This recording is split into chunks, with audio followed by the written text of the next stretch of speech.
You're live.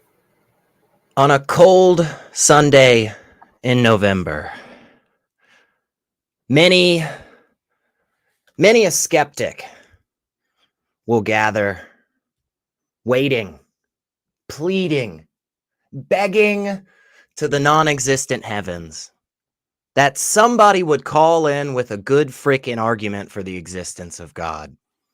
We haven't got one yet, but we are here for it, folks. So give us a call because the show is starting right now.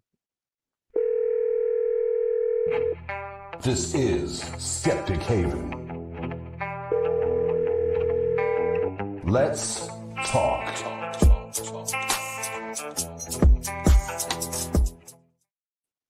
What is up, everybody? It is November 3rd in the year 2024, so they say. And we are here on Let's Talk. I'm Secular Rarity, and I'm hanging out with somebody brand new with us here. What is up, Justin? How are you, brother? I'm fantastic. I'm here to fulfill a prophecy. Oh, a Yeah. prophecy, you say? Yeah. We love prophecies. You want to hear my prophecy? Tell us about it. That by the end of this episode, it will be the greatest episode of Let's Talk I have ever appeared on.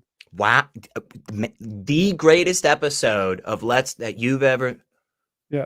That's a pretty high bar. Yeah. I hope it's specific enough. Yeah, it might be, and it's got a good time frame on it. That's good. That's what we often get, these prophecies that have like just kind of unending time frames, and it's just like, eventually somebody will probably like push a boulder down a hill or something and it'll hit somebody's car, and it's like, well, that's not really okay. All right, well, all of you out there now, you have the prophecy. You can judge it as this episode, continues on, and by the end of this, in the comments, you can tell us whether or not this was a failed prophecy. I will say, if this comes true, Justin, this will be a first for us on any show on Skeptic Haven. I'm pretty confident in this one. Pretty confident. Yeah. Okay. I'm willing to put some money down that more or less confident. More or less confident than the destruction of Tyre thing in the Bible. Yeah. Oh yeah. Like, I mean, I can't claim that this will stand the test of time and will remain the greatest episode I have ever appeared on. However, when this episode closes, it will be the best episode of Let's Talk on Skeptic Haven that I have appeared on. This is big, you guys. This is big, and we are definitely gonna watch this as it plays out today. But before we get into the prophetic words and their conclusions and stuff, a lot of people here. Again, this is. You are hanging out with us here for the first time. You and I were actually hanging out not too super long ago over on your channel, Skeptic Spin. Yeah. So tell everybody a little bit about that. What do you do? Like, how long have you been doing it? Just tell us everything about you, Justin, in as short amount of time as possible. As much information. Yeah.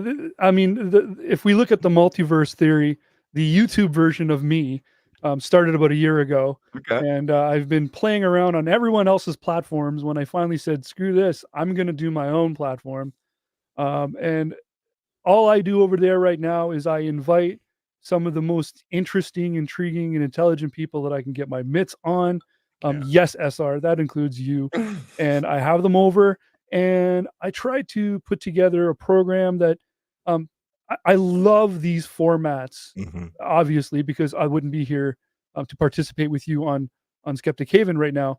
But I feel like there was a niche, something for like that sub-hour time frame where people could like something a little more bite-sized, something a little bit more friendly to the commute to work, for example, if you will.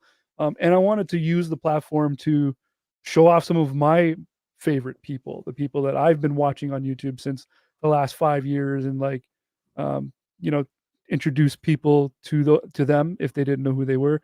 And right now, being early days, I'm also kind of like leaning on folks such as yourself to reach back and pull me forward a little bit so that I can later reach back and pull up some new faces as well. Heck yeah. Yeah. Today I had Drew Beckus on. Yeah. So that guy has so much personality. While he's not, he needs his own TV show. Like, he just needs seriously, honestly. And he's I can tell you he's the exact same in person. He is just a genuinely good dude, just kind, compassionate, smart as all hell, Yeah. Also, I don't think I'd want to get into a fight with him. I think he'd kick my ass. He's Yeah, pretty he jacked. Like yeah, anyway. if he wasn't gonna be like a counter apologetic, kind of like Yeah. secular humanist, then he should be in a Tom Cruise movie. Like, if not, Yeah. Yeah. yeah, totally. Yeah. But enough gushing over Drew. Although, come hang out with us anytime you want, man. But okay, so how long have you been doing this, man? How long have you, about a year, you said? Well, I've been watching like Mm-hmm. you, for example, and J Mike and the Dillahunties and the Aaron Raws on the internet since pandemic, right? Since Really? yeah, it's actually started with flat Earth stuff. So Oh, in okay. college, I went back as like an older person back to college to get a Mm-hmm. different degree to do something different, and now I'm the creator of worlds, by the way. So I have a degree in game design. So now I create worlds. Uh, Nice. in any case, someone pointed out to me that there was people who believe in a flat Earth, and I'm just like, that's just nuts. Are Mm-hmm. you Are you? And they're like, no, look, we're so serious. They're Mm-hmm. like, there's conventions about it, and I'm like, come on. Yeah. And I started down that rabbit hole looking at that, and I was like, these people are crazy.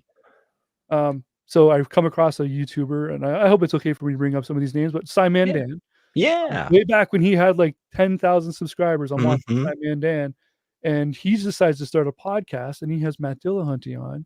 So then I get told about Atheist Experience, and then you guys can easily draw the dotted line of how the rabbit hole got me into Yeah. like these people are amazing because Yeah. like um yeah, the way you guys handle yourself against some really horrible people sometimes, right? Like the honest conversations are always fun, but sometimes it's really impressive to see how much patience you guys can have with some real weird ideas that some people have about stuff. Yeah. So, Yeah. um, People yeah, definitely call in with quite a lot of a range of topics for sure, and boy are they passionate about it. Which, by the way, just as a quick reminder, folks, we are here ready for your calls. We've got a wonderful call screener that is waiting, and we have open lines. And if you want to talk to us and test our patience, this is a good time to do it. We are here for it. Okay, so have you always been kind of in that non-religious, atheist, skeptic kind of thing, or did you grow up in a more religious environment? Did you at one point believe that gravity wasn't real and the moon was a projection? Were you also in that camp, or? so it's weird. I feel like I can honestly say I don't think I ever actually believed, despite being in a French Catholic school my entire life. My Oh, elementary and high school career is in a French Catholic high school, which, okay.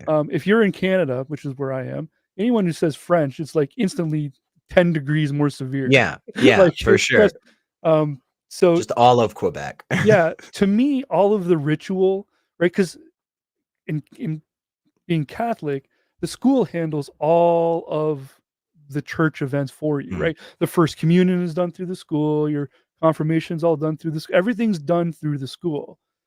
So we were constantly being bused to church and having to do like confessions and like the Ash Friday stuff and all that. oh, yeah. And the whole time, I'm just like, can I go back to regular class? Because I just don't want to do this. I'd rather just do algebra than be here Yeah. and have some dude throw some schmutz on my face. Like I just wasn't interested. So then when I got out of high school, I was kind of like, oh, okay, I'm all done with that. Like I Mm, don't have to deal with that anymore. And I just went on with life. And it wasn't until, like I said, I found the rabbit hole that I realized that, like, although I think it's probably fair to say that the majority of theists are harmless, there are some people out there that are dangerous in the mm, things that they say. And I'm just like, that needs to be stopped. It's one thing for you to be participating in a church and enjoying your community. right. It's another thing to be like hitting the streets and telling people that dinosaurs were on the ark. Yeah. Like, Yeah. what the heck? Yeah. Yeah.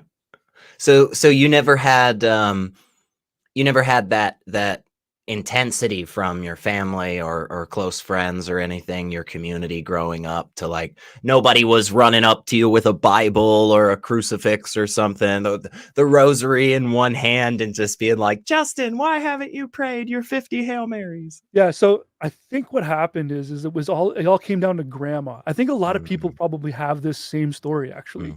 You went to church because grandma was going to church, and she Right. expected the family to be there. Okay, so when the grandparents start to age and go through their next stage of life or lack thereof, Right. um, your parents start to like kind of fizzle away. You don't go to church Yeah. anymore. You don't really bother. In fact, I can honestly say actually my entire family has kind of just gone their separate ways. Like Wow. I haven't seen my uncles in years. You know what I mean? Wow. Yeah. Um, so I think that's kind of what happens. Grandma stops going, so then everybody stops going. Um, and it just turns out that my parents slowly stopped believing too. They're just like, you know what? We Right. never really bought it ourselves. Therefore, they never brought it home. It wasn't in my home. Mm. Right? It was just kind of a thing that, like, we go to grandma. We go because grandma. Um, when my grandfather passed away, I went to stay with grandma. I went to live with her because she'd never lived alone in her life. This is a Mhm. woman who didn't speak English, first of all. She only spoke French, and she didn't Uh, drive, nothing. So as a teenager, an early teenager, like 13, I went to go live with her. And around that age, if you're Catholic, you know confirmation's coming up. mhm. And I'm just like, "Dad, like, really? Honestly, I'm just not into it. I don't care. Whatever. I'm not doing confirmation." The school told me that this was not mandatory. I'm going to exercise my right to not do it. Yeah. And Dad was like, "Okay." Huh. Cool. 5 minutes later, he comes back. He's like, "Yeah, so, grandma says you don't love her if you don't do it. And, I Oh. won't be able to get married if I don't do it." And I'm just like, "First of all, Mm. who's getting married?" I'm like, Yeah. "I haven't gotten there yet." Yeah. And then secondly, this is the sweetest woman you ever met. You know what I mean? Like, she's Yeah. that grandma, we're at dinner time, she's like, "Would you like a little bit more?" And Uh-huh. and then You you don't wanna break grandma's if heart now, yeah, if you Justin. want only a little bit more, just say no, and you'll get a little bit more. If you Right. want none, you'll just have to shoot her. That's the only way to stop her, Right. right? Right. But for her to come around and say like, "Well, your son doesn't love me then if he doesn't do his confirmation," it's like, well, Mm. I made a decision at that point. It wasn't worth breaking an old woman's heart. So, like, fine, Yeah. I'll go through with it, but, like, Yeah. man, so it was yeah, it was something I couldn't wait to be done with. Mhm.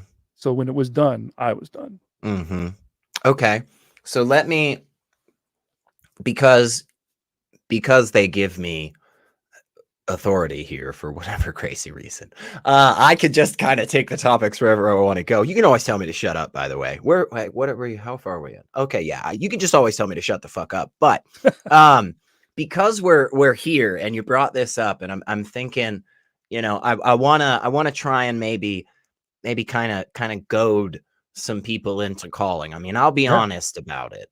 Um, what what I'm gonna do here is I'm gonna push back a little bit, Justin. I'm gonna alright. say, the real reason that you actually went through confirmation is because God has impressed on your moral character, a certain code. And you can't be in violation with that code, which is why you couldn't break your sweet grandmother's heart, right? So Mm. this is just proof of God, is really, how I, as Christian apologist SR, sees this. I mean, what would you, good, dirty atheist, what would you say to that? I mean, that sounds like a pretty solid argument, man. I would just say, first of all, it was more important to her than it was to me, Mm, okay? So, I would do that for my grandmother, right? Like, because it really meant nothing to me as far as I was concerned. right. It was there was a zero-sum result. I either did it or didn't do it. To me, my life was the same after the fact. Like, I Right. just it doesn't fly with me. I don't believe that I'm gonna disappoint any gods or nothing, but I will and can disappoint my grandmother, Mhm. right? Mhm. She just lost her husband, and she was awesome. Like, don't get me wrong. I would living with her was the best time of my life. Yeah. So if she wanted me to do it, fine. Also, the Eucharists are pretty good. Okay, now that might be a regional thing because I have a fantasy of just sitting on the couch and eating a bag. I know there's priests out there that after Sunday church on Sunday night, when they're watching their football games, are with Oh a bag yeah, of Eucharist and a oh salsa. yeah. I guarantee you. Oh my god, yeah. I remember it was the weirdest. It's one of the weirdest moments for me, like as a younger child growing up in the church when we didn't normally use like actual bread. Normally it was the little cracker things, Yeah. but there was this one, I think it was Easter, and so we had like these really nice loaves of bread. And at the end of the service, I just remember saying to my mom, like, I wonder if we can get one of those extra loaves of bread. And the pastor just happened to overhear me and he was like, yeah, of course you can, Elliot. Walked up, grabbed a loaf of bread, handed it to me, and I just started eating it. It wasn't until like I got to the car and I'd already taken like a few bites out of it. I was just thinking to myself, wait, isn't this holy? Like, isn't there something special about this? Can you just do that? Can you just give away the body of Christ like that afterwards? That doesn't make sense. No. But yeah, I always they kind of have this melt in your mouth. I don't know. They were always, since the first day that I had them, it was the only real like bonus. The thing I looked forward to is sitting through mass. It was like, do I get to go now? How about now? How about now? Can I go up again, you guys? I just really love Jesus. Just like another sip. What really threw me one time, so I was raised Catholic, but what really threw me one time is I was once invited to an English, so the church I always went to also was in French. I was once invited to an English Christian, an actual just Christian church, because I had been participating with their youth program. I had no idea I was technically participating in a church youth program, which is another like weird predatory thing, it seems like. I was going for the dodgeball. Like we would play dodgeball. That's why this bus comes by, picks up all the kids in the neighborhood, and we're going to go play some dodgeball. And we were taking 10 minutes to talk about how AC/DC is the devil's music. I had no idea that any of this had to do with the church necessarily, as much as like what time we starting dodgeball. So I hadn't missed a day in like a year. I went every single like Thursday night or whatever night it was. So they invited me to their church to like present me with a plaque or some certificate. Oh, yeah. No, that's cute. That's smart on their part. Like, hey, man, you've been doing so great coming to youth group. Why not come to the real service? We'll give you some bullshit medal. Well, two things happened. One, I stopped instantly. I was like, I had no idea that this was like necessarily tied to a church. I was like, I'm done. Y'all played your hand wrong. I'm sorry, man. You screwed up. And the other thing that threw me for was they served wine. Actual wine, yeah. They serve actual wine to everybody. Yeah. Like little cup holders in the pews. And from the Catholic church, they don't do that in the Catholic church. But like 8-year-old girls, big deal. A little shot of wine. I'm like, holy crap. Yeah. Yeah. Yeah. And I don't drink. Wild. Yeah. Yeah. Especially not then. I mean, right? Especially not then. Yeah. I was a child. But like, oh man. I had no idea that they were giving wine to minors. And I'm just like, how is this legal? Yeah. So, okay. So help me out here. Because I know a little bit about Canadian law, but not as extensively as I do United States. And the separation of church and state, is that something that is deeply enshrined? Is it something that doesn't exist at all? Doesn't exist at all. See, that's what I thought. I didn't want to say that because I didn't want to sound like a dumbass, but I thought it wasn't an actual thing. Yeah, in my adventures of doing this now, right? So let's just give myself the credit of a year of experience at this point. Okay? Yeah. In my adventures, I've been trying to find that torch for me to raise up, right? Like, what's the battle I want to fight? And if you didn't know, for those of you who aren't in Canada, something like 30% in my province anyways, which is Ontario, something like 30% of the school board budget, the money from our taxes, is allocated to Catholic schools. Yeah. Here's the other part that makes it even weirder. Only about 25% of the student population goes to Catholic schools. So the Catholic schools are overfunded and the public schools are thereby underfunded. So what ends up happening is if you want the real good education, you got to go to a Catholic school. Right. Because they've got the money. They still have the music classes, the art classes. They still do the big trips, like ski trips and like ski clubs and all of those events, where the public schools don't even have music class anymore. You know what I mean? Interesting. And so, yeah, I kind of want that whole thing to stop. Yeah. Because I'm not sure about the rest of the provinces in Canada, but I know in my province that's the case. Our Wow. taxes, 30% of it is going to Catholic schools, and it's not balanced adequately. It's like Are those Catholic schools considered private? Are they considered no, anybody can go, but when you ah, claim your taxes, you have to claim whether or not you're going to a Christian school or a Catholic school or a public school. Like, the interesting. taxes your parents pay matter depending on the school you go to. Really? Yeah, but the Catholic schools are all bigger, they're newer buildings, they have better Sure. equipment, they will bus kids in from other cities. That's how much money they have. I And what literally would go to a different city to go to and school. why are they receiving funding anyway? They have one of the largest bank accounts in the world. Like, Yeah, I that's mean, freaking crazy. yeah. Okay. All right. Well, what about do you guys have like this charter school thing that we've got going on in here? So, because in the United States there are technically some laws, despite the fact that we don't always really follow them or whatever. But because of those laws that do have that, church and state separation aspect to them, you're not supposed to technically do like religious public schools. You can do religious private schools, but then they technically aren't allowed to receive public funding. So now we've come up with, and I say we and not me, I just mean, bad people with shit motives. I mean, I don't know that for sure. I'm not gonna impugn anybody here or make false accusations. But they might be assholes. Some people are saying. Anyway, the point is they came up with this idea that we make this school that's a public school but follows private school rules so we can be fucking Christian but get public money. Is that something that's, or because of the fact that, hey, we can actually give money to religious schools, it doesn't even have to come I've been up. in Catholic schools most of my life, but I Mm-hmm. have been to some public schools, and I have not seen that. That is not an Mm, issue. Public is kept fascinating. public. There is no religion. What happened in the Canadian Constitution, if I'm understanding it correctly, and this is on very little research, but I've only just like I said, it's a new flag or torch that I'm kind of raising here. Is that the Catholic school system kind of snuck its way into our Constitution as a way of being equal, right? It was so Yeah. for America is this separation of church and state because they don't want to show favoritism to one religion or Right. another. In Canada, it was almost like, well, there's just Catholic, so we won't disregard Catholic.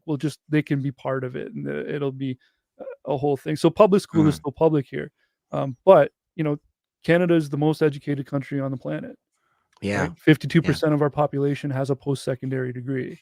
Yeah. Wow. So you know it's a hard case to make when almost everyone who graduates from a Catholic high school is going to go to college or Yeah. university, Yeah. right? Because on It the other hand, I know that like Christians in the States, for example, would rather you not go to post-secondary education. Right, right. I'm gonna say this again just because I'm thinking through things, and I'm not like making anything up or not, saying anything that I don't believe. But I'm just trying harder in my Rolodex right now to find things that might get people to call in. So I'm gonna say Yeah. this, Yeah. which is the example I see here is kind of like when people have successfully utilized the AA program and they talk to me about how wonderful it is and how much it helps people. And it's always so difficult for me to try to push back on that because I know the help that either they personally have gotten or others, people that they care about in their life. But AA is a shit program. Yeah. It is a disgusting program that ultimately preys on people and absolutely has no no independent verification about its effectiveness. But again, we're kind of in this boat, just like you were describing with 52% of the population has a post-secondary education. That's incredible. That's huge. Yeah. And then you A look lot. back and you go, wow, all those Catholic schools in there. That makes me feel bad. But people will see that and they'll be like, well, yeah, it's because of the Catholic schools that we got. It's like, yeah, maybe not though, right? Like Yeah, maybe I think it not. has a lot more to do with the fact that they have extra moolah to spend on great programs. That does help. You Yeah, know what I that mean? does tend to help, man. It's weird Yeah. how that is. I've said for a very long time, and in part just because I've had so many, friends and family members, especially that have been involved in education for a long time. education is one of those things that every year you have to increase the budget.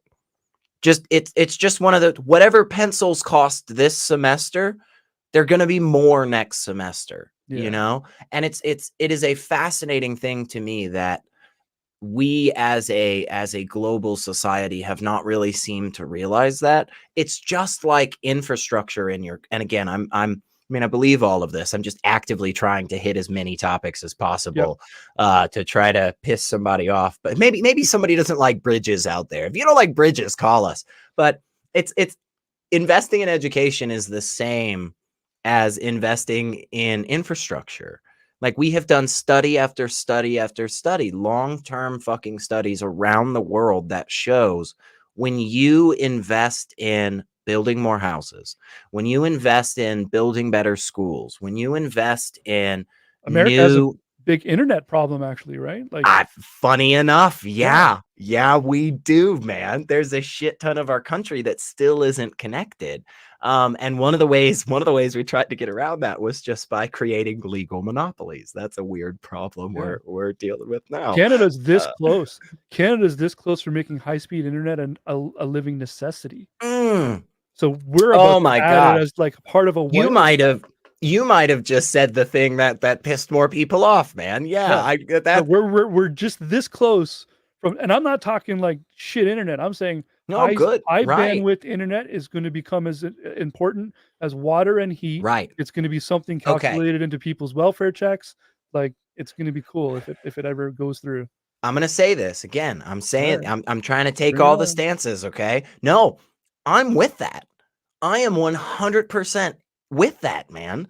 I genuinely think we are in a boat now as a global species that water, that food, housing, electricity, high-speed internet, these are bare line basic. These are fundamentals is what they're becoming in our society. You cannot do shit without having these. So I think that is a step in the right direction, man. I think that even is just great. a computer. Like, my nephew just turned 10 years old and he can't do nothing in his school already at the age of 10 without a computer. When I was in school, I didn't need a computer. I went through all of my elementary and high school life with a computer was not required to do anything. Yeah. Right? It was the library and the pencils you mentioned. But my nephew now, it's like, if it's not typed, they won't take it. They won't take it. If the project isn't typed, it's right. Yeah. And that's why they don't do cursive anymore, for example. It's fascinating. It is genuinely fascinating that we have gotten to that kind of that point, you know, in this, you know, whatever the hell we're all doing, you know, we can do whatever we can all stop using computers tomorrow if we just chose to. We don't have to make this society any particular way, but it seems to be one that, now to do even the most, I mean, it is very tough to just walk into a business these days, walk up to a manager or somebody in administration and just say, I'm looking for a job. Here's my resume. You can't do that. No. You have to go make a profile on a website, and to make that profile, you have to have an email address and a physical address and a bank account and a phone number. It's crazy. I just became an authorized Unreal Engine instructor, so I'm now certified by Epic Games as an instructor of Unreal Engine. I had to create a LinkedIn account to get certified. There wasn't even an option. It was, you have to have a LinkedIn account, and then you have to link your LinkedIn account to our website in order to get the certification finished. I was like, isn't that fascinating, man? I haven't looked up my LinkedIn account in forever. Right. Yeah, somebody said to me like a couple of months ago, they were like, "Oh man, you on LinkedIn, man?" And I just went, "Yeah, maybe, I'm sure at some point, somewhere along the line, probably. Like, why do you not have any other method of communicating with me?" But okay, so that brings up something interesting, and I've got another thought too, and we'll go back to it here in a second. But which of course will always, you can always stop this rambling, folks. You have the power, okay? Just like only you can prevent forest fires, only you can prevent the continuation of this ramble, but here we are. Secular Rarities rants are forest fires now. Yeah. I mean, it's listen, basically. if you guys can see the pain in my face, call now. Yeah. Save Justin. We would like him to come back. Because man, do this. The last thing I want to do is talk about me for 2 hours. Well, all right. Well, too bad. What's happening? Okay. So here's where my mind went with that last thought we had.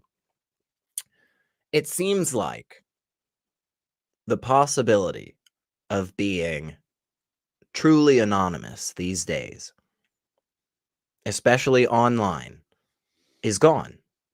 Is that a good thing or is that a bad thing? What do you think on that? I don't know.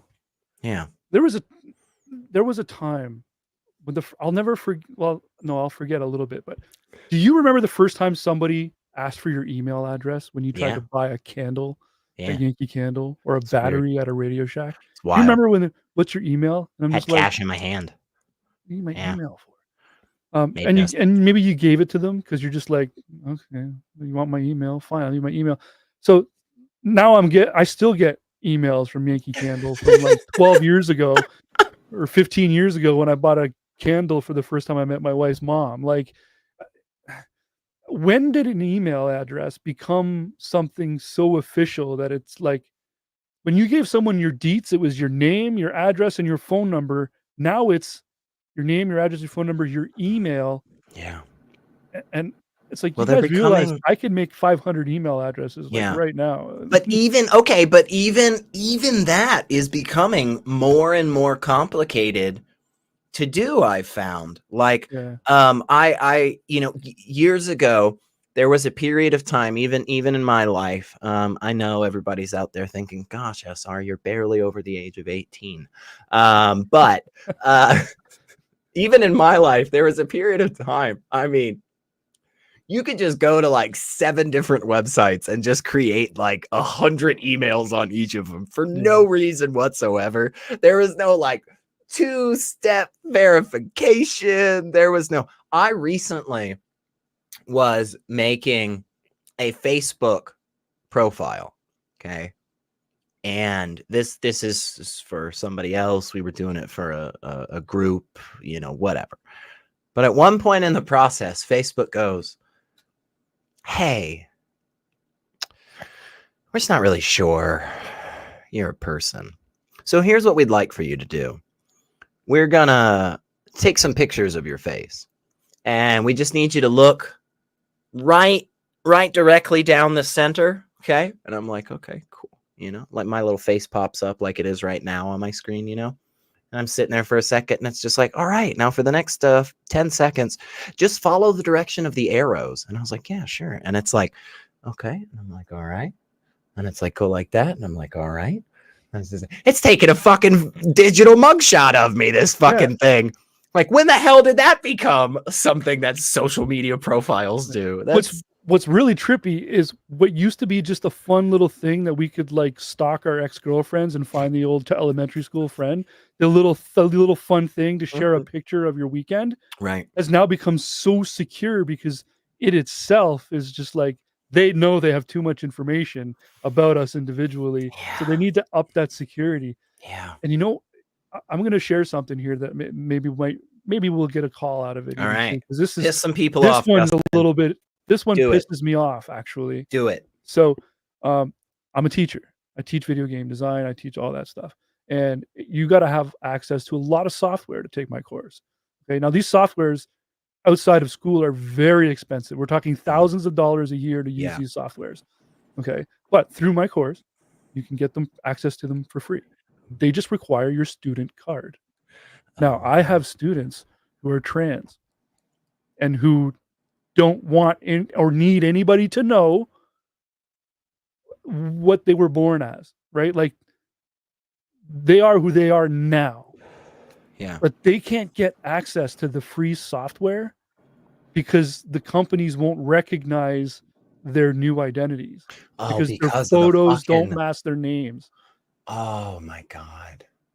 Yeah. So Yeah, it's Okay. And I'm glad you brought that up. I think that is a very good point because this is this is where the rubber meets the road mhm. in some of these discussions when people say, you know, why does it matter? Elliot, what's the big deal?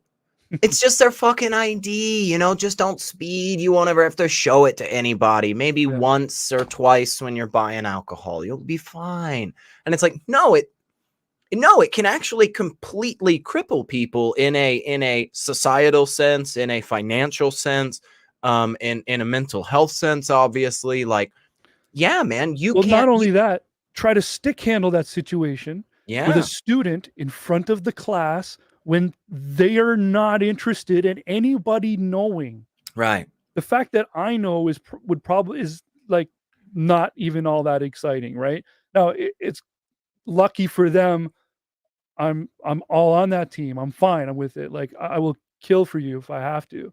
So it's fine. But not every instructor is probably going to be that way either, right, right. right? And So just imagine, I mean, imagine that, you know, imagine having to stand up at the front of a classroom of your peers, a classroom of strangers, a whole auditorium of random people, right?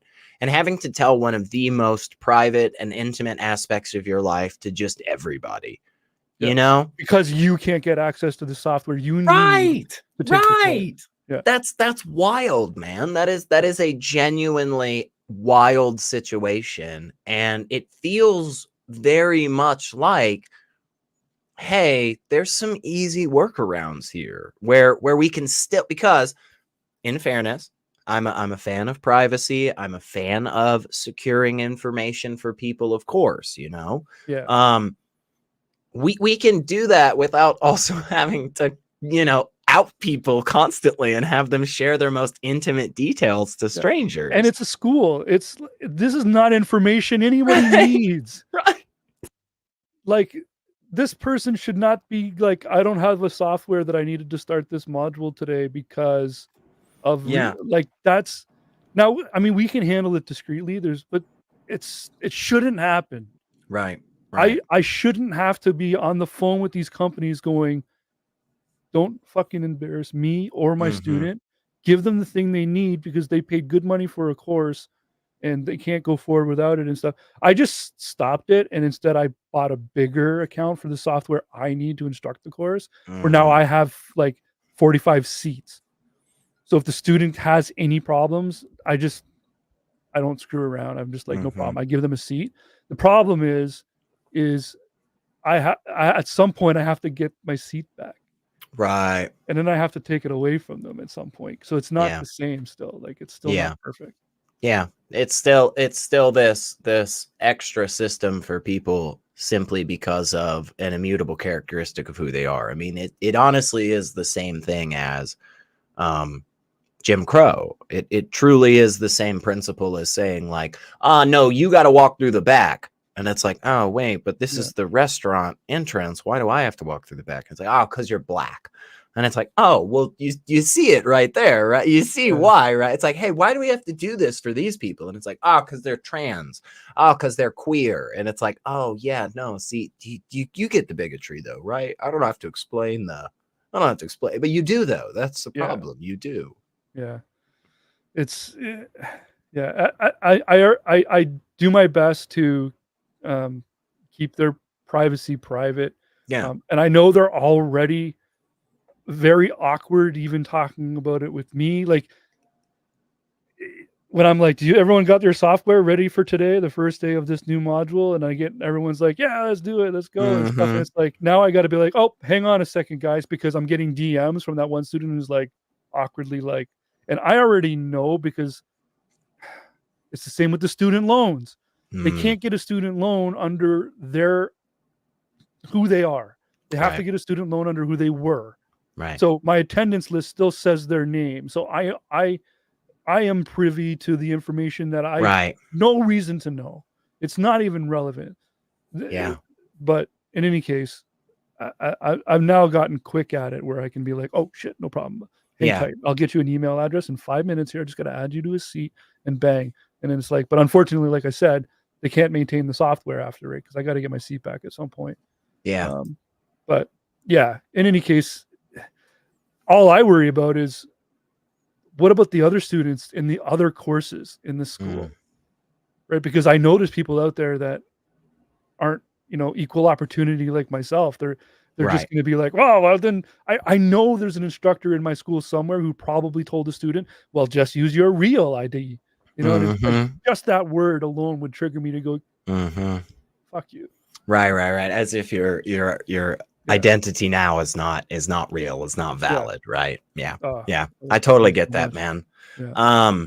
And this is, again, we've you've been doing a really great job of kind of bringing up a topic that kind of leads me into my next kind of main thrust here. And again, in part, we're trying to bring up some hot button third rail stuff so that people will give us a call and put an end to this rambling of ours. Although I got to be honest, I'm really having a great time. If everybody else out there just wants to chill the fuck out and just let us hang out, that's great with me, because I had a great time hanging out with you on your channel. So like, I'm down for this. Yeah, this is going pretty good. Although I did come here for some calls. Man, this is a flagship, like, cornerstone, super important moment for me, because back in the pandemic days when I started watching like the AXPs and all of the other like call-in shows, and doing like Logic. Oh, I love Logic and secular sorry, not secular rarity. Not that I didn't watch a lot of you on the XP, but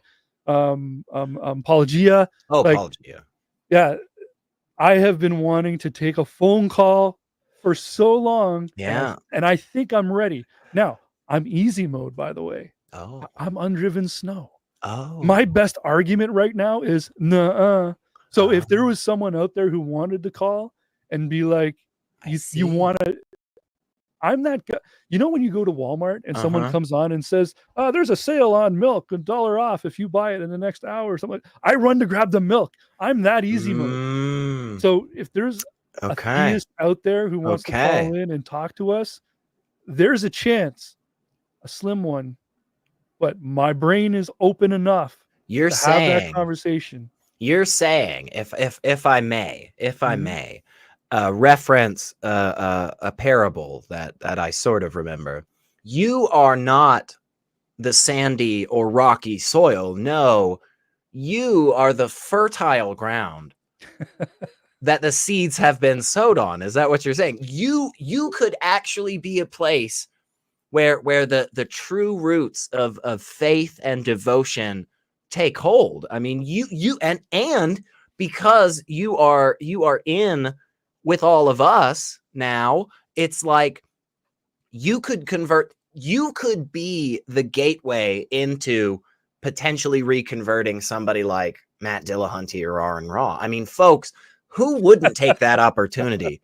If you have Jesus in your heart, you have to take, if you're a real Christian, you have to take this chance to try to convert Justin. I don't know what they're doing.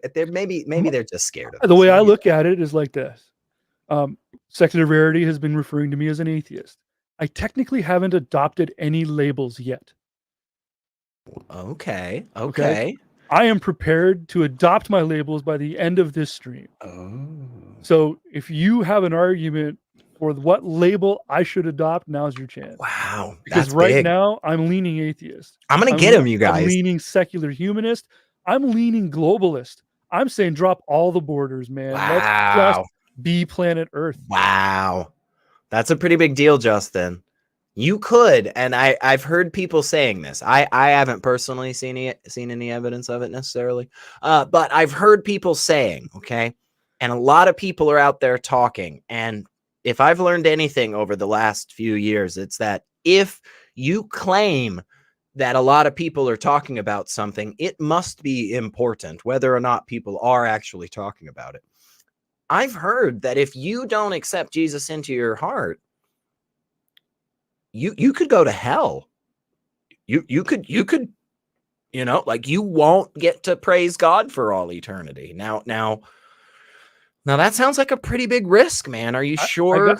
I got to be honest with you here. My biggest fear of when it comes to the whole heaven and hell argument and the post-death society, heaven sounds like hell to me. It does sound really bad. Like every version of hell I've heard of, or heaven I've heard of, sounds like the hell. Yeah, Um, it does. yeah, I don't know that I would, and you know what? I don't know who I first heard this argument from. Maybe it was J Mike because it's comes from like the point of view of philosophy. But could heaven be heaven, knowing your loved ones are in hell? Do you know what I mean? If I did end up in heaven and I'm looking for like my dad, and he's in hell, how is that heaven for me? Doesn't even make sense. It's very obvious that the writers in that time period, when they are discussing these various potential consequences for an afterlife, they are thinking of it very much in a physical sense, right? They're not thinking about it in a psychological sense. They do not really seem to take much time to focus on what your mental state will be, other than just kind of like the general, everybody will be happy. It's great. It's awesome. And it's like, yeah, I don't know, man. I've been to a party before where it's like, hey, how are you doing, man? Everything okay? And it's like, well, my dog's sick and we took him to the vet this morning and I don't know. And it's like, I didn't really enjoy that party. It was a great party. I felt fine. Everything about me was perfect, but like, no, I was having a bad time, So yeah, that is a very, very good point. It does seem like just being forced to kind of bend the knee and sing praises to this. Oh, and isn't that the most abusive type language to use too? Like, like worship me or go to hell. Yeah, for sure. Again, so we'll go back to. So I'm just gonna fanboy here. We go to Forrest Valkai and the idea I'm gonna lock my wife in the basement and light it on fire unless she loves me. Yeah. That just that's twisted. What a fascinating view of something that is so seemingly core to humanity. It seems like doesn't matter how far back we go in history or what culture, we're looking for this story. And it seems to be the case that every single one of us have this understanding of how powerful, just genuine love and compassion can be, right? We can find these stories of some, hero character sacrificing themselves over and over and over again, right? This is in part why Jesus's story has resonated with so many people. And yet it is in religion that we can see the beauty of these stories completely twisted to, I think, their most horrendous and harmful conclusions. And it's really weird to me that people are so bent on it, but every time I hear the story of like the Noah's Ark story and stuff like that, or anytime God is kind of like, do it or I'm going to kill you all, right? All I hear is that abusive drunk father saying, you made me hit you. Yeah, exactly. And that's probably the worst thing you can say to a family member. Right. If you weren't acting like the way you were, I wouldn't be treating you so poorly. And it's like, no, that's not right at all. That's bad. I mean, consequences are a thing, but like, that's not what that is, man. That's just manipulation and abuse. The proper consequences are spelled out for you, right? Right. You're going to get fined or go to jail if you do this. Right. It's not a, oh, you were jaywalking? Here, come here. I'm going to send you into a room full of fire. Yeah. You made me do this to you. Yeah. You didn't like intuit, my next needs. Yeah. And so now I'm going to kick your ass for it. Yeah. Absolutely fucking nonsensical. All of this stuff we've been touching on leads me to something I'm going to be very careful with, but I would love as a non-US citizen, I would love to get some thoughts on this, because sometimes are we going where I think we're going? We might be. I'm because very ready for this. we are 2 days away from an Oh my event. god. How did we go 50 minutes before bringing this up? Because was I'm a good host, so I I was got through the literally other just gonna be stuff. like, I'm gonna wait for SR to bring it up. I Alright, go ahead. know this is I'm good at this, man. I know my structure here. I wanted to give some time. We had to lay some groundwork. We hit some great topics, and now it's like, okay, we can take a little thread from each of them and bring them, to this, which there is an event here in the United States in just 2 days where we will be choosing some of our officials that will be determining the shape of our country. And there's a lot I think we could, talk about. Mm-hmm. The aspect of it that I am really interested in and would love to hear how this is shaping up in your area just over the border. Is it better? Is it worse? Like, what's going on? But there is very much a Christian nationalist focus that seems to be coming through. A group of people who very much believe their understanding of the world is correct, and not just correct, but must be enforced on others. And this is technically, just in case anybody's not sure, this is actually a violation of the law in the United States. But let's put that aside. I think on an ethical ground, it is actually compromised. I think logically and ethically speaking, this is bad. So is this something you guys are dealing with as our neighbors? Is this spilling over? Is this something that, like, what is your experience as we are going through this tumultuous time very close to you? And are you mostly laughing and eating poutine while watching hockey? Or are you, sorry, I'm sorry. The first time so we'll go back to 2016 for a sec, when I used to tell people there is no freaking way Trump's winning this. Right.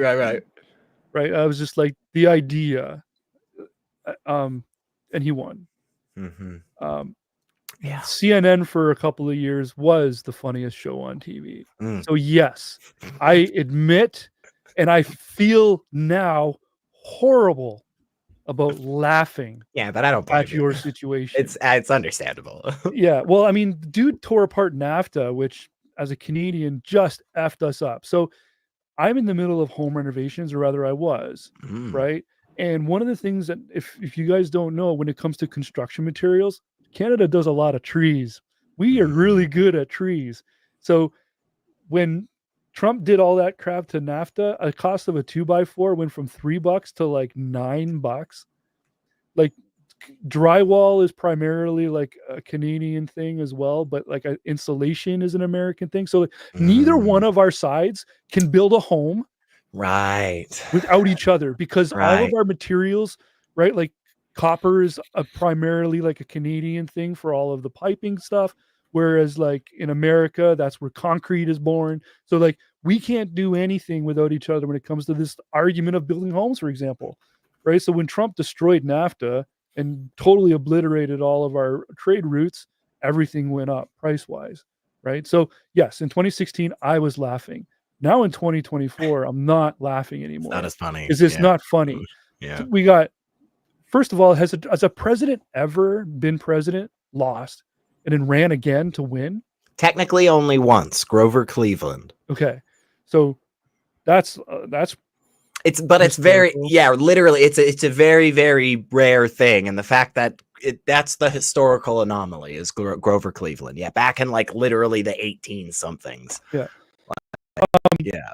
So my take on it is, so first of all, what America does matters to Canada, because we will literally just, if America's like, yo, we're going over here, and we're leaving in 10 minutes, to Canada, that means we got 9 minutes to get fucking ready. We're going, right? Because that's how things work.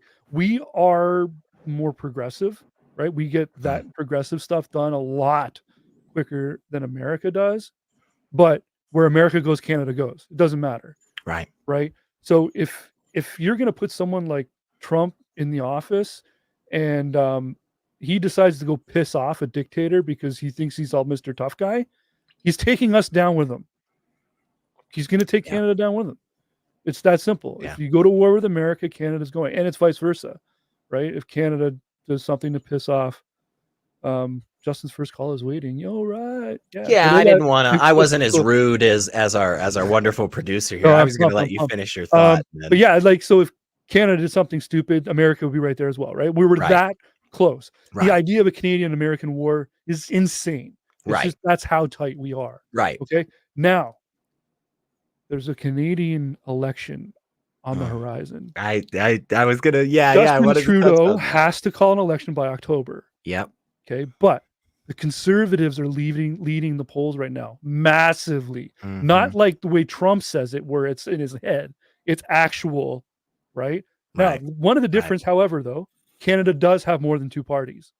Okay, so we could end up with a minority government. Right, your parliamentary system is a little different than ours. Right, we have a third party who's basically their votes are up for grabs, or whoever will give them the abortion rights that they want. Right, which you got to remember in Canada, when we fight abortion rights, we're talking about the minuscule things, like whether or not this one drug should be allowed. Everyone's allowed abortions here. That's a universal, and it's paid for. Okay, that's awesome. How much more progressive we can be. But this Pierre Poilievre guy, whose name I can almost hardly ever pronounce, he is actively trying to remove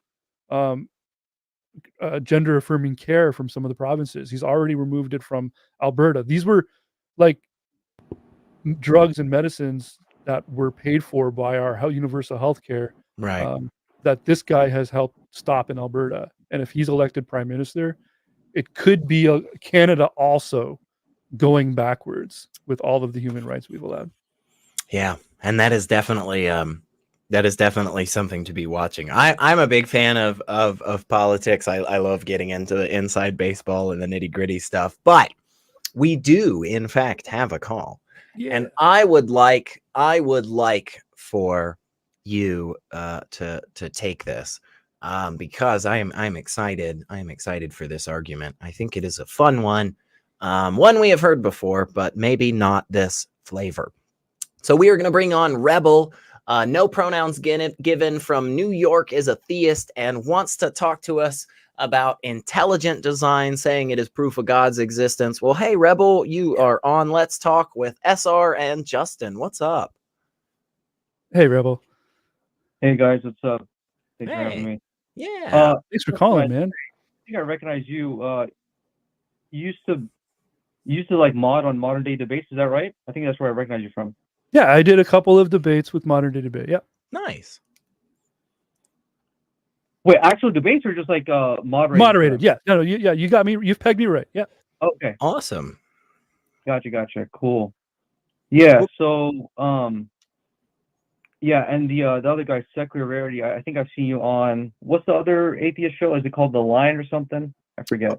I've been on Atheist Experience, but a handful of other things too. But doesn't matter. I'm just some dickhead out there, to be honest, more than anything. Right now, we're on Skeptic Haven. That's right. And we're here to talk to you, Rebel, about intelligent design. Yeah, what do you got for us? What do you mean by this? Hey. Intelligent design is proof of God's existence. Yeah, I mean, I think it's quite blatantly obvious, right? That the natural world that we observe out there is, would have to be by necessity a result of intelligent design, as opposed to it being the result of some random cosmic accident. Like it was just, Rebel, why though? I think we're following you. I don't want to mute you or anything, but I think we're following you. Why? Why does it by necessity have to be from design? I don't understand that. Because anytime any sort of like, distinct object or thing has at the very least properties of order, structure, and function. That's not true. That doesn't make any sense. Do you think math was designed? Hold up. Wait a second. Mathematical equations are incredibly ordered and structured. Do you think math is designed? Okay. Do you think 1 + 1 = 2 is something that a person created? Well, that's actually debated in philosophy, right? Whether Is math it was though? Is it invented. actually debated in philosophy, or is it an assumption that is utilized as the base Whether axiom mathematics, for understanding philosophy as a whole?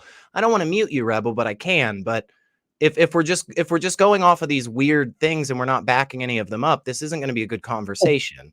So, is 1 + 1 = 2 something that's designed?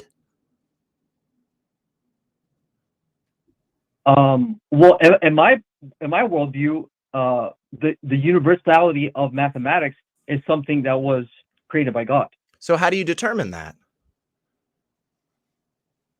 I would love to know.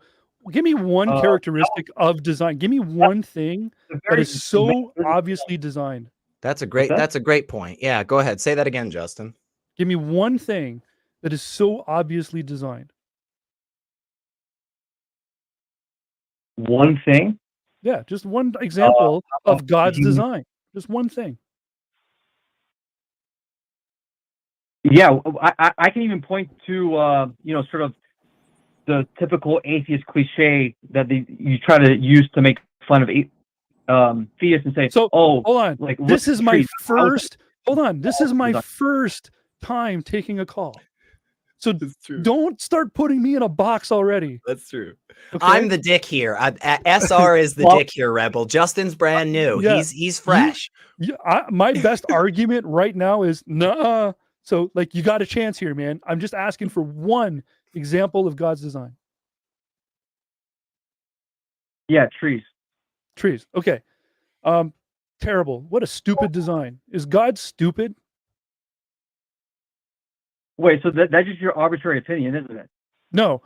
As a creator of worlds, a game designer, a person who teaches people actively how to design universes, planets, and gameplay, I can tell you absolutely the design of a tree, if you're going to call that design, is a terrible design.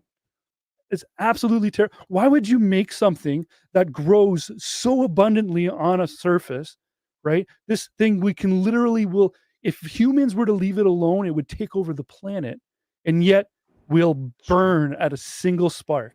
Mm-hmm. What a terrible design. Mm-hmm. Falls over and kills people every so often when wind comes through. Yeah. Yeah. Terrible. Why wouldn't God design something that wouldn't burn? Make it fireproof.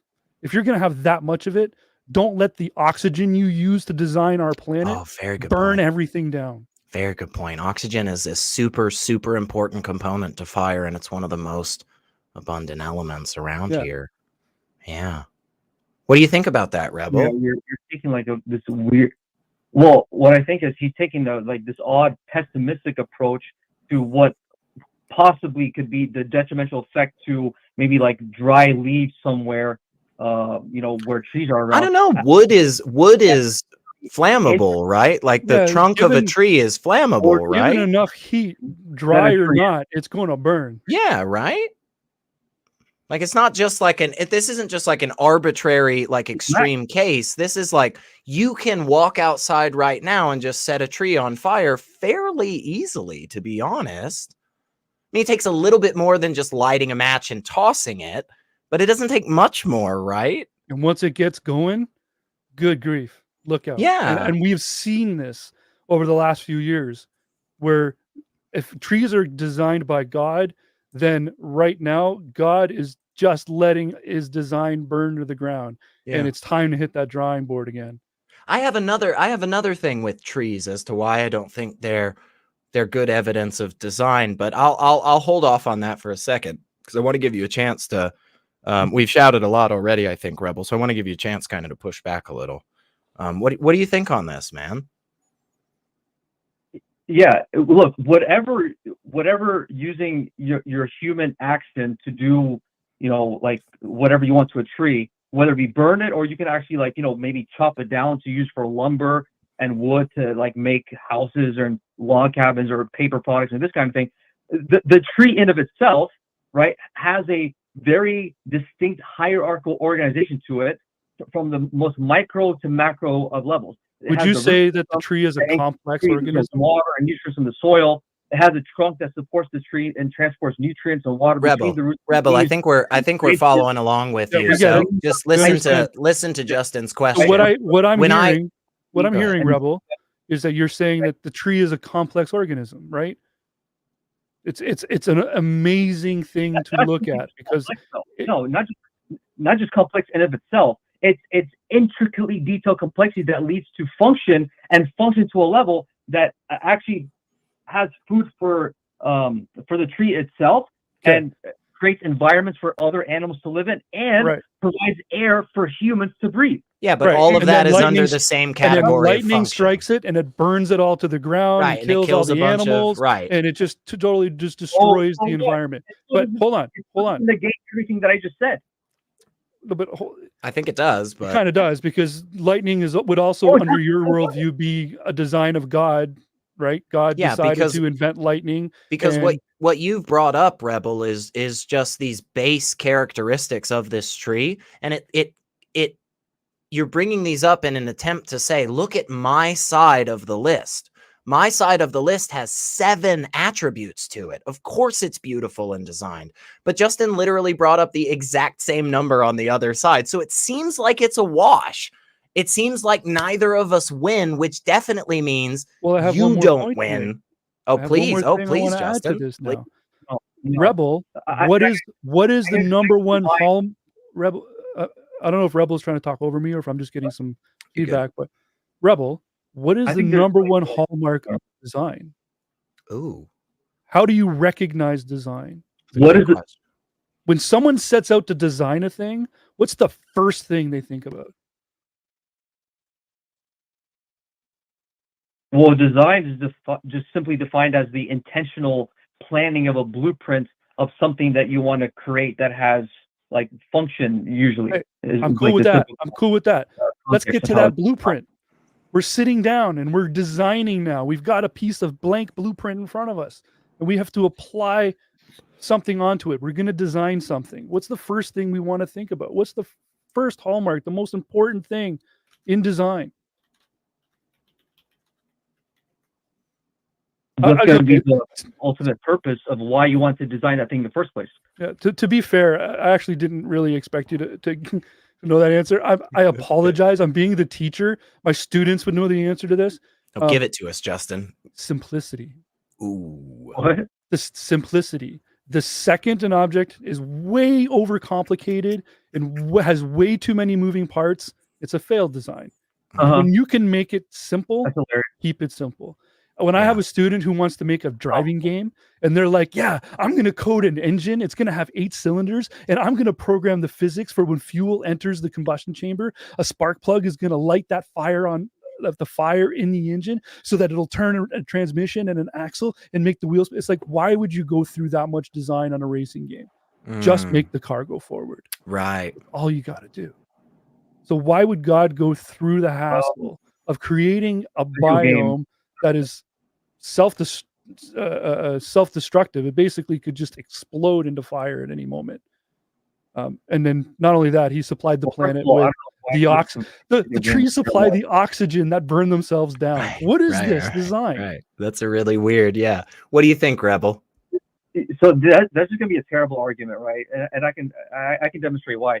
It's like your argument is the same thing as like saying, oh well, look, there are these very intelligent auto engineers that build supercars like Lamborghini and Ferrari. Oh, but if it slams into a wall, it'll get totaled. Therefore, bad design. No, that's completely wrong. I understand why you're confused on this, Rebel, but let me help you. Okay, if you want to learn and be better, I can help you a little bit. But if you just want to yell, you can keep yelling. I'll give you the option.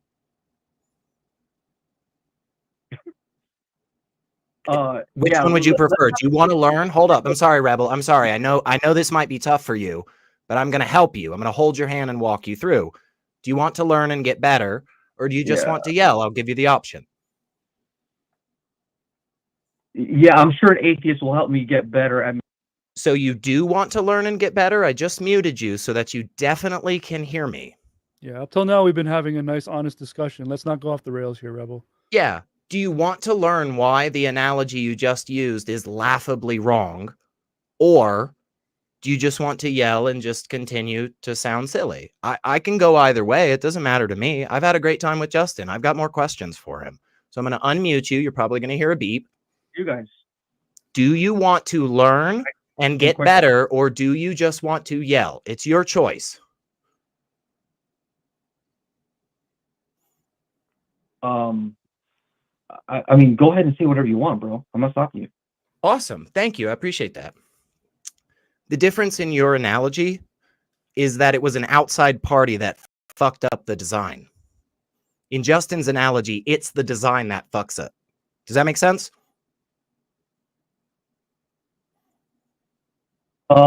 Okay, so No, stop. Yes or no? No. Yes or no? Stop. I muted you. I have this power. I don't want to be a dick. I can just drop you right now. This is dumb. I don't know why anybody ever calls in on any show ever and thinks it's any other scenario. Does that make sense?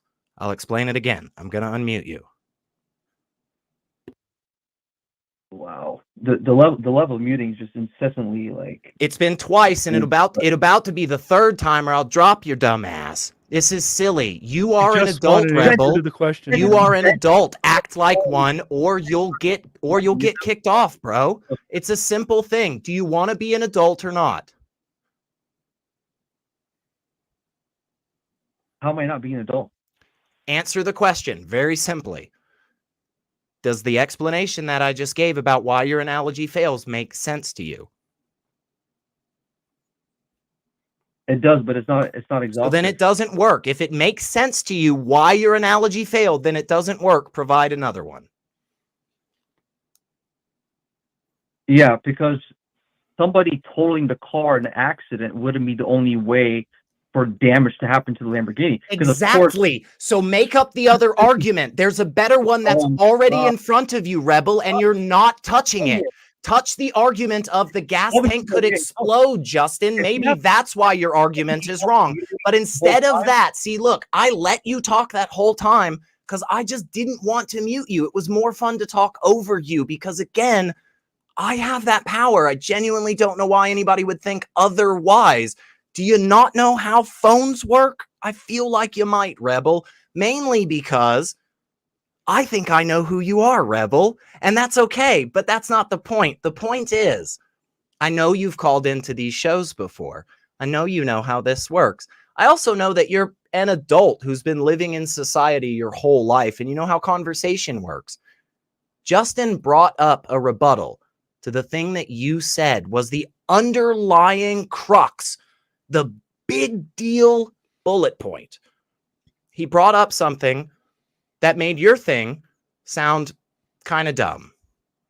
And then you brought up a response to that that had no application whatsoever. I explained that to you, and you claimed that you agreed with that and then just wanted to talk about it some more.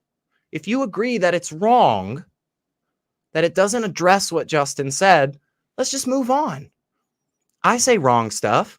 Justin says wrong stuff. I guarantee you, in my life, I'm going to say something in an argument. I'm going to be wrong. It's going to be demonstrated to me.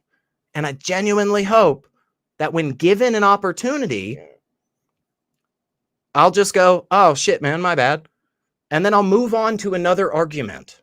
Because there are other arguments out there. Again, like the gas tank potentially exploding in a Lamborghini.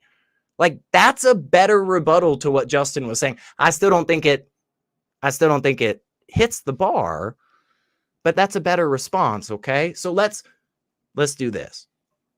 I'm going to unmute you in just a second. When that happens, oftentimes a very loud beep. But before we do that, I'm going to give it over to Justin because I've been talking. I'm going to let him say some things, okay? Go ahead, Justin. Give a couple of seconds, and then we'll unmute you. Yeah, I think that for something to be designed, the best designs are the simplest designs. And if you have the power of all of things in the universe, and you can build any universe you want, why would you make it so complex and so convoluted? Does that make sense? We're going to unmute you right now, Rebel. Respond to Justin.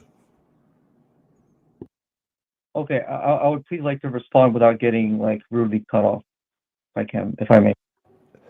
I just muted you just because I'm going to say this. I'm not going to do this any further, Rebel, but I'm going to say this.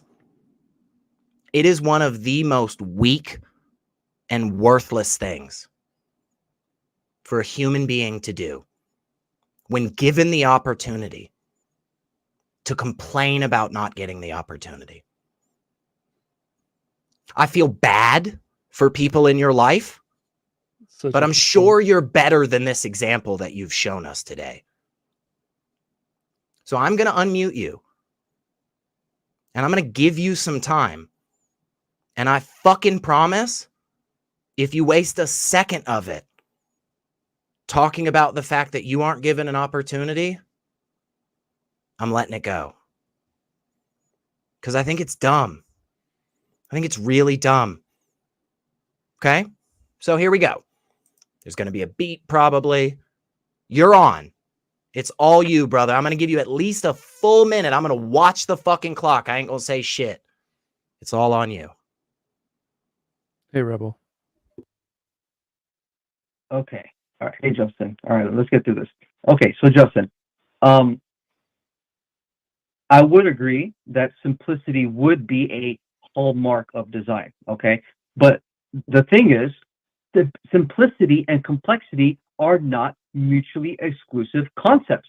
Okay, and here's a very good example. Actually, I think you can find it all throughout the world, both in natural and in any sort of technology or product that as a result of a human artifact. Okay, so in the natural world, you can say the human body and its anatomy and physiology is a very complex biological machine. Okay, like all the different organ systems. We have the nervous system, respiratory, cardiovascular, musculoskeletal. And they all work in this very symbiotic way. There are biologists and physiologists, doctors, even surgeons that have to have a understanding and knowledge of how the human body operates on such an intricate level because it's such a complex thing. Okay, but on the other side of it, despite this complexity, if I want to just do the action of raising my arm, or actually right now just talking out of my mouth, or breathe, like taking a big breath in, right, or maybe riding my bike, those are all actually very simple things to do. You see? So that's one example of how I feel like you're just equivocating repeatedly. You're going back and forth on definitions of two antonyms to begin with. You're taking two words that have opposite definitions to begin with, and then you're using the fact that language is polysemous, which just means words have multiple meanings, and you're equivocating on both of these repeatedly with no consistency between them.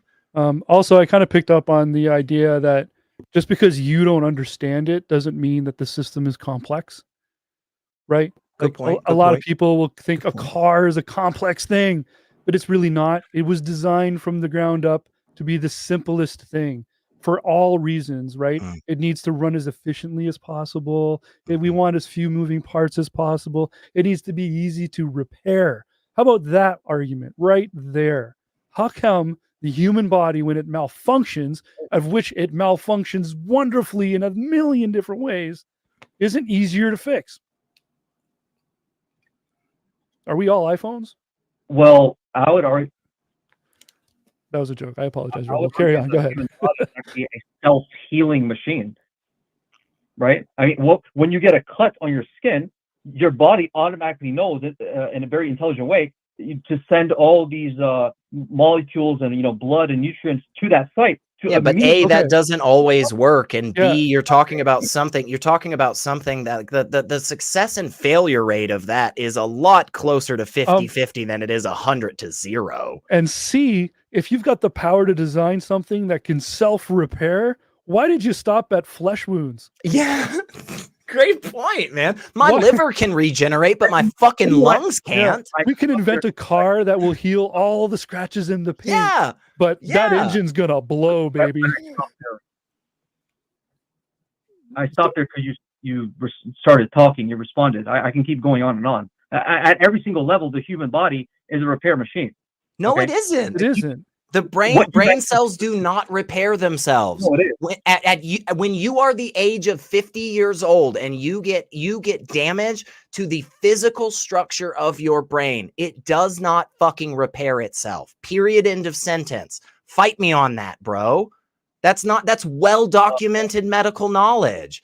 Like, your lung doesn't regenerate if you lose half of it because of some weird problem. That's not how our body works. But the liver does. So The your God liver designed the does. liver to grow back. Right. But said, Yeah, but the there's difference lungs, that's the only set of lungs you're getting. Yeah, but okay, you have to experience like some very traumatic physical injury. No, you don't. No, you don't. No, you don't. The lung cells that exist when you are a baby can multiply incorrectly and cause a lump, can cause a mass of non-functioning tissue in your body that has to be pulled fucking out. There's no other way to cure it. There's no other way to fix it. You have to kill it all entirely. How is that designed? How is that designed? Even those simple flesh wounds can be I can infected. tell you exactly how that's designed. Actually, I can tell you Please. exactly how. If you'd like to hear the answer on that. Please. Okay, great. Yeah. So what you're referring to is what people know as cancer, isn't it? Or also Not known as- necessarily, but I'll take that route. No, I'm talking about something different, but it's okay. I'll take the route of cancer. This is not going to be good for you. Is cancer designed? It would have to be. It would have to be under your system. And it's 10 times more resilient than the human It body, is. which is why it's able to take it over. Your God makes cancer. Awesome, Rebel. explain to you how.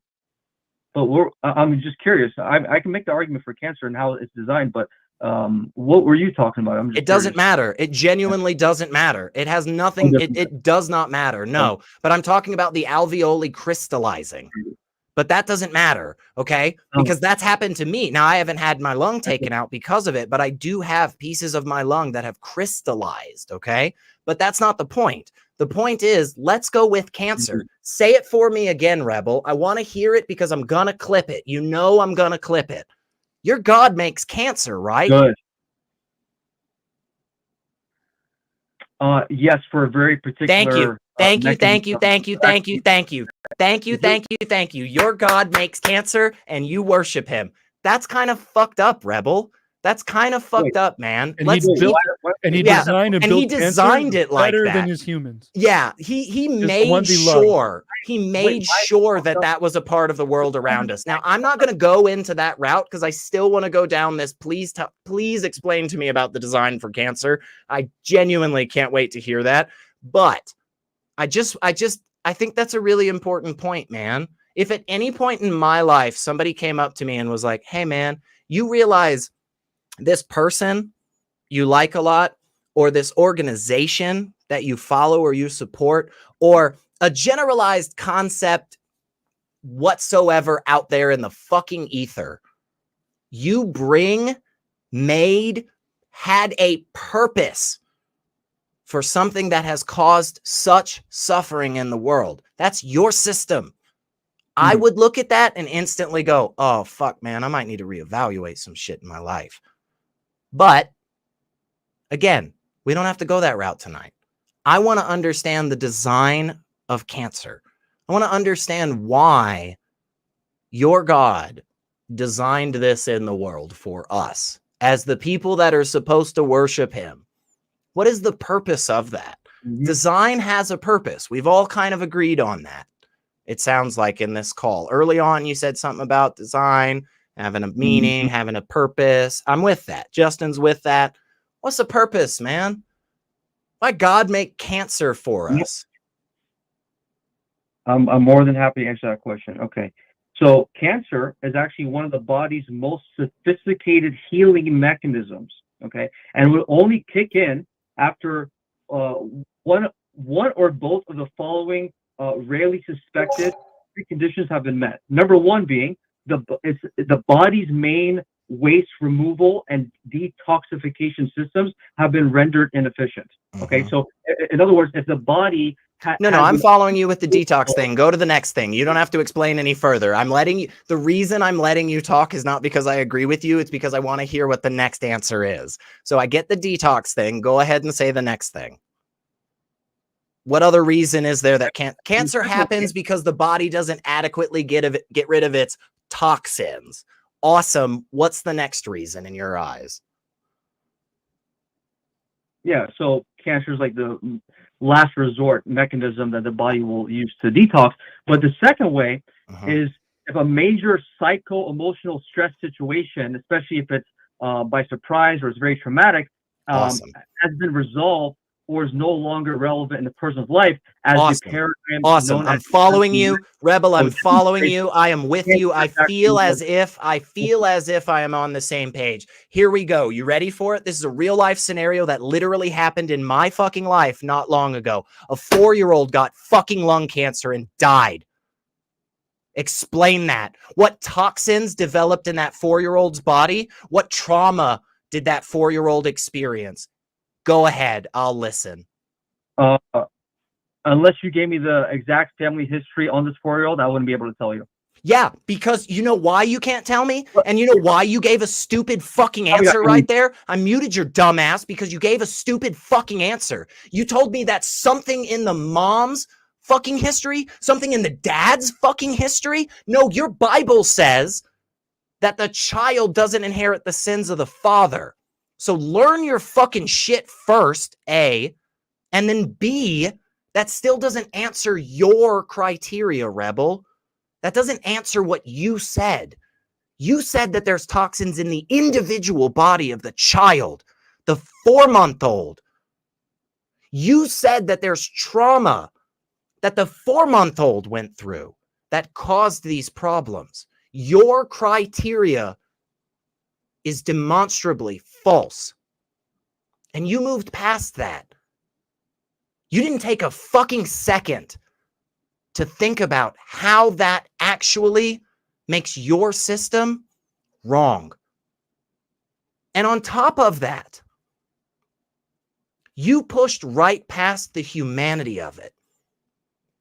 The beauty and the joy.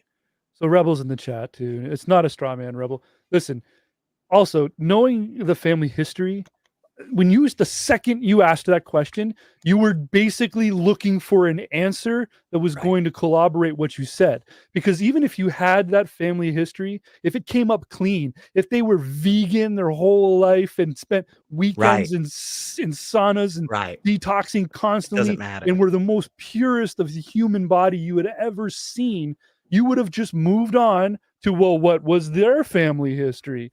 Like you were looking for the information to try to corroborate the nonsense you just made up, right? Cancer is not a body's detox response. In fact, if all things are created by God, why did God design cancer so much better? And why would the body fight it? Because it's a design by God. Yeah. The Bible should have been written for cancer, and all cancer should love God because he provides cancer with all the food it can eat. Yeah. Look, I'm going to say this just because, again, I get authority for whatever crazy reason. I always abuse it. And you might think that, Rebel, and that's fair. Call us back in the future. I do want to continue having conversations with you. I actually, literally last night, had a conversation with somebody who very much believed that the earth was flat, Rebel. And he very much believed that the videos of the United States militarily pulling out of Afghanistan were all faked. He believed both of these things, and he still does believe both of those things. And we had a really, really good conversation. Because there were times where he presented information to myself and my very close friend. And then we said, hey, man, that's weird because of this. And they didn't just push past it and pretend like it wasn't just said in the conversation. He engaged with it. And he said,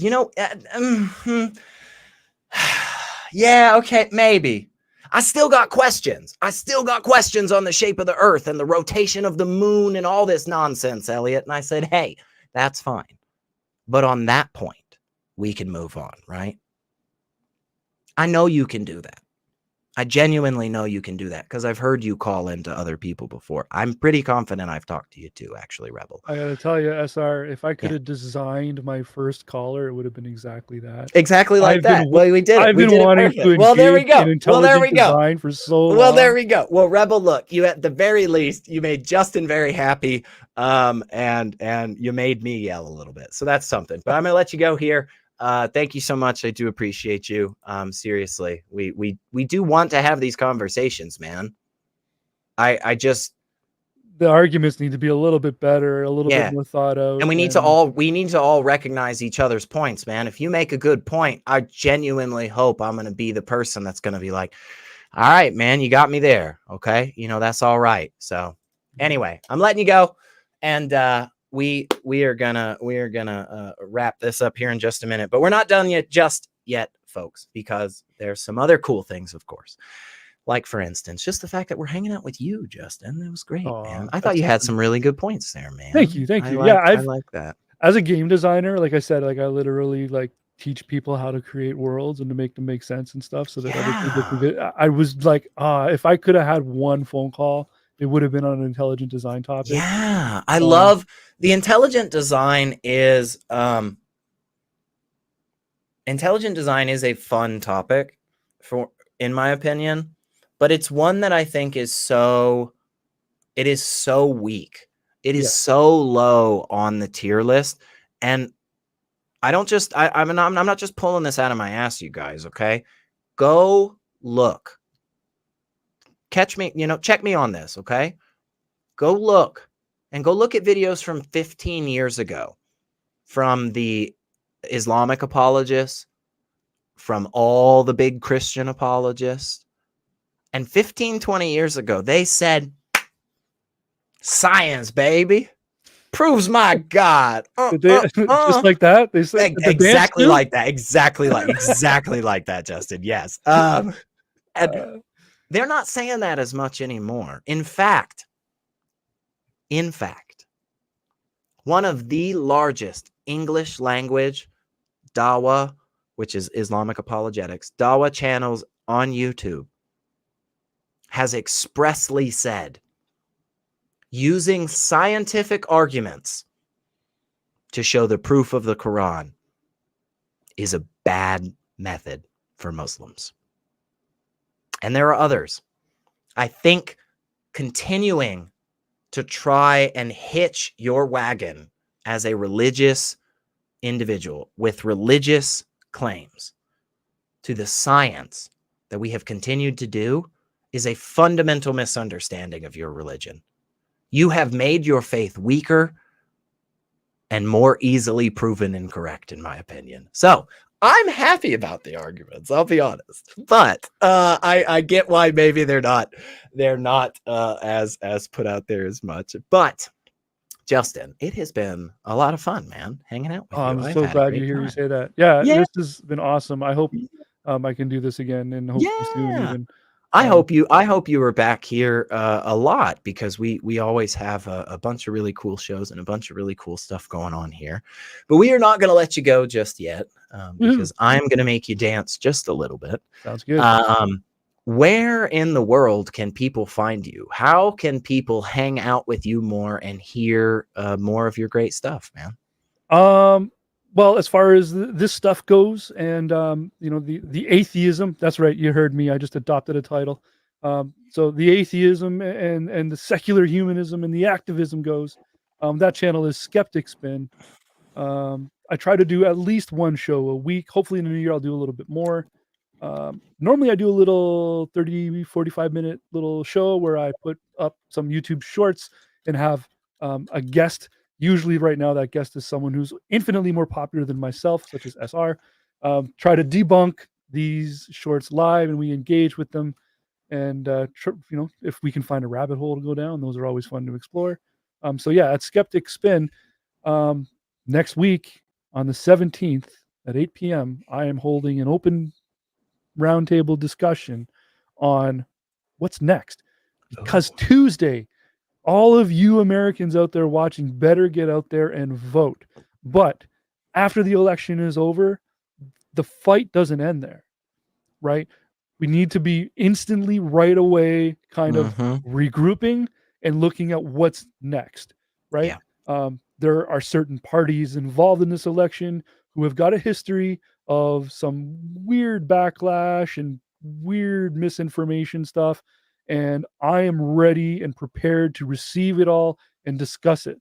So next Sunday, if you're not here watching SR or anyone on Skeptic Haven, come on over and check out Skeptic Spin, and we're going to discuss. That's the 17th, right?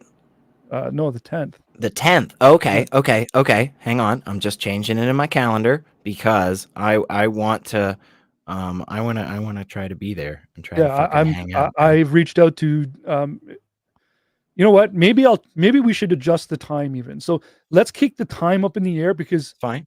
I would like to not step on Skeptic Haven's toes, and maybe we'll just do a Saturday thing, right? Let's go to the 9th. Okay. So because I've also reached out to JL, who's all the way in. So from Bridge the Divide. So if anyone, he's very much in. I've had President's Sunday on in the past. I'm going to hope that President's Sunday will come onto my channel. So I'm pretty sure Maya Atkinson is also very much going to be interested. Love Maya.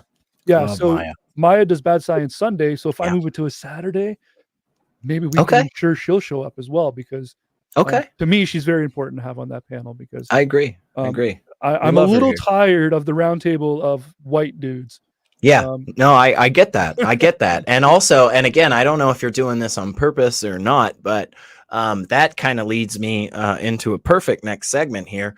You've already been seeing our wonderful patrons kind of just scroll underneath our faces, and I'm going to mention them in just a second, but I am going to talk about our wonderful, wonderful shows that we have here on the Skeptic Haven channel. For instance, every Monday on the Black Free Thinkers, Maya, speaking of an awesome person, Maya is hanging out with us. And we've got Durante, Lamar, we've got Cynthia McDonald, we've got Dr. J. Bundy, some absolutely incredible freaking people on that channel. And I know they're about to start having guests and stuff. So y'all be paying attention because there's going to be some wonderful freaking people there. I'm actually going to be hanging out with Maya at the end of this month, and I am super, super excited for that. On Thursdays, we have we have The Sunny Spot, which is a phenomenal show, one of our longest running shows here. I love Sunny Shell. Every time I get to hang out with her, I'm always so happy. And of course, on Saturday, the Global Atheists and Women Atheists Unload. You know, Justin, you being Canadian, you technically would count for the Global Atheists, you know? So maybe is that a good path to world domination? Because I also have aspirations. World domination. Yeah. We're trying to take over the world, you guys. Hey, Kelly, becoming a member. Thank you so much, Kelly. Kelly, by the way, if you don't know the great Kelly Laughlin, you should be checking him out over on a bunch of the ACA stuff, Nonprofits, Truth Wanted. I've seen him even on Talk Heathen a few times. I just adjusted my schedule. We are doing the roundtable on the 9th, 8 p.m.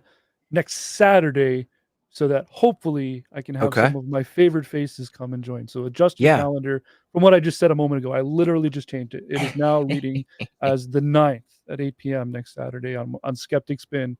We are going to discuss the results of the election and what's next, because updating some calendar stuff.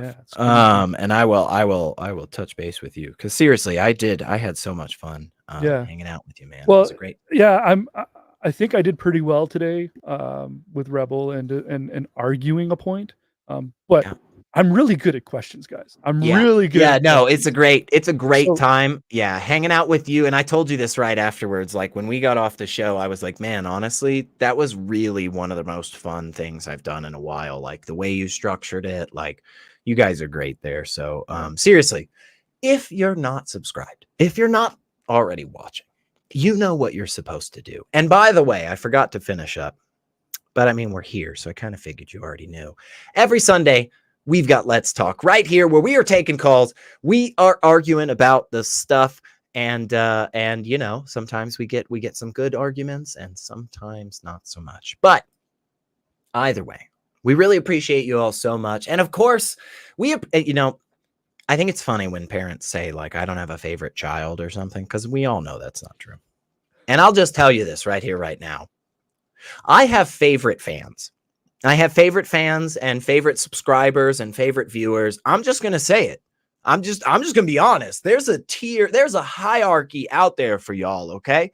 And at the top of that list, of course, is our incredible patrons here at Skeptic Haven, like Paul Kamish, Karen Butcher, Puck, Helen Green, Logan Fisher, Amanda McLeod, Eric Ozols, Rion, Deneen Murphy, Dan D, Michael Wiseman, Sunny Shell, Aaron Coalson, and Bill Calderone. And you can actually be higher on that list of people that I love and have affection for if you want to.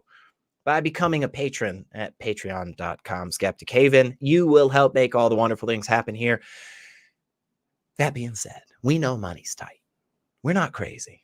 We're not crazy. We know money's tight. And there's a lot of ways that you can help us out. One of the ways that you can help us out is just getting in contact with us, skeptichaven@gmail.com. You can shoot us a message and say, like, hey, thanks so much. I love your stuff. You're amazing. Please shut that SR up.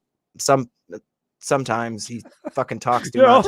But other than that, you will be like, hey, I want to help. I want to do things. What can I do to keep this running? And we are always looking for volunteers, always looking for people. We've got people behind the scenes right now, a whole handful of them that have been working for about an hour since Justin and I came on, and have been working this whole time. So we appreciate absolutely every single one of you. And of course, every single one of you that are just hanging out with us and just having a good time and liking and subscribing. Again, there is a tier list in my fucking head. And if you don't at least like and subscribe, you're low on that.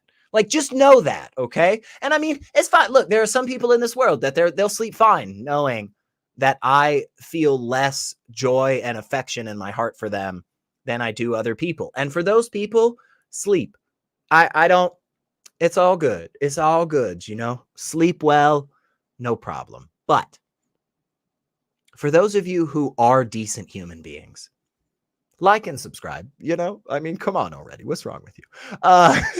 No, seriously. I'm gonna close the fuck up before they kick me off and they never invite me back. But Justin, it seriously, it's been a lot of fun, man. I really, really appreciate you hanging out with us. I can't wait to see I appreciate the opportunity, and I want to thank you and everyone who's sitting backstage helping out with this show and this channel. It's a great job you guys are doing here. Keep up the good work. Don't give up. Keep going. And you've got my number. Call me. I don't need any notice. I'll be here. Fuck yeah, man. I love that. I absolutely love that, man. And for everybody else that's hanging out with us, don't you worry, because just about 22 hours from now, you will have another wonderful show here at Skeptic Haven, because 7 p.m. Central Time tomorrow, baby, the Black Free Thinkers are coming on, and we are always here 7 p.m. Central Time every Sunday at Let's Talk. And until then, thank you so much. Go do heathenous things or whatever, sacrifice a baby or pray to a goat. I don't give a shit. And if you can't be good, don't get caught. That's right. See you guys. This is Skeptic Haven. Let's talk.